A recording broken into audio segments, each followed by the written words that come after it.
Well, the role of the quality infrastructure in Nigeria cannot be overemphasized because the present-day government, when they came on board, were more focused on agricultural products because they wanted to diversify the economy through agriculture. Nigeria was so very dependent on oil, the petroleum. So when they came on board, they looked for ways to diversify the economy and they faced agriculture.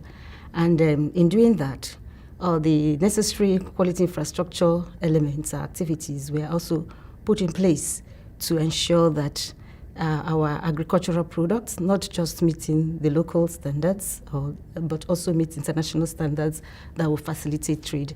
And that we have done through the quality infrastructure elements that we have in place.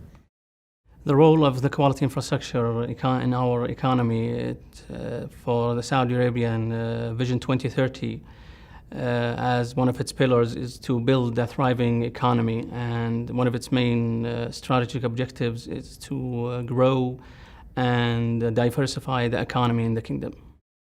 We usually export just petroleum products, but with the intent of the government to go into diversification and encourage agriculture, we have seen that there are several stakeholders involved in the business. So we need to bring them all together to ensure that there's a strong regulatory framework so that we can work together to enhance the value chain of the products we intend to trade with, or products we intend to manufacture or trade with.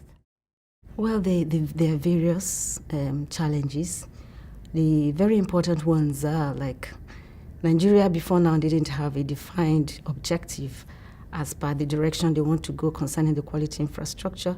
And then there are no defined responsibilities because we have several overlaps from the regulatory agencies. So there are a lot of chaos in the system, people doing the same thing. And so that is one. The second one was that we had lots of rejects of our products at the international market. Why? Because that they don't meet the right specifications, and even when they do the test, they don't carry out their test results. Even when they do testing, they do not do it within an accredited lab that it can be accepted internationally. So those were the challenges that we have had in the past. For the current project with the World Bank Group, we have a cooperation project that's reviewing the economy in the Kingdom of Saudi Arabia, and part of it is to review the quality infrastructure in Saudi Arabia. We're basically going through the current infrastructure of the quality infrastructure in Saudi Arabia and defining the capacity needs for the QI in Saudi Arabia. Recently, concerning the World Bank project in Nigeria, we had some visits with from the members of the World Bank team who came to do some diagnostic assessments concerning our QI. So my organization, the Standards Body of Nigeria, was visited, and we have where there was a lot of questionings, interviews. At the end of the day, we fill the forms, and now they have it. So I'm sure they're working on it, and we're expecting to get the result very soon that will determine the way to go next. The QI tool, to be honest, it's the first time I saw it, it was very interesting tool. And currently we have a review for the Saudi Arabian Standard Organization strategy, and it will help us a lot to identify the enhancement and the strategic points that we need to do in future once we review the strategy. The quality diagnostic tool is a new invention to us in Nigeria. It's been used in the National Agency for Food and Drugs, especially to evaluate the gaps in the different structure of the organization.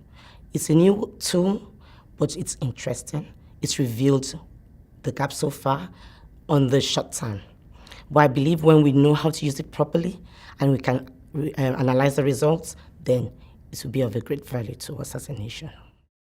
Well, the World Bank's QI Diagnostic and Reform Toolkit is a very interesting one. I find it very simplified, and it tells a story at the end of the day because it's done in such a way that every gap in any infrastructure and QI structure will be identified because of the simplicity of the tool.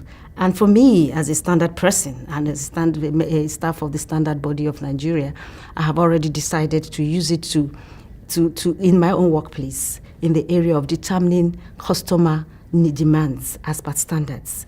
What are those standards they need? I'm going to be able to have stakeholders meetings, use it to ask questions, and be able to get their own demand, or whatever they need from us, and that will help me plan my standardization work. Thank you.